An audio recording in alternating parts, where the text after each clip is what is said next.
жүректен құттықтаймыз.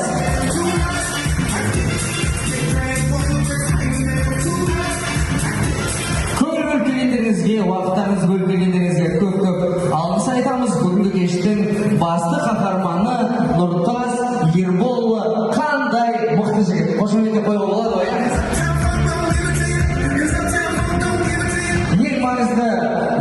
Ең маңызды мерекелердің қарсаңында барлығымыздың басымызды біріктіріп осындай себепкер болып отыр. Нұртастың өзі қайда екен? Нұртас қайда? Қошеметтеп қойыңыздар. Міне бүгінгі біздің кешіміздің себепкері. Көп рахмет. Қош келдіңіз. Ендеше біздің Нұртасқа арнайы жасалған видео ролик бар. Экранға назар аударыңыздар. Нұртас 2018 жылы дүниеге келді. Ата-анасы оған нұрлы адам болсын. Нұртас Адамбай, Қайрат Нұртас сияқты танымал тұлғалардың жолын берсін деген ниетпен Нұртас деп ат қойды.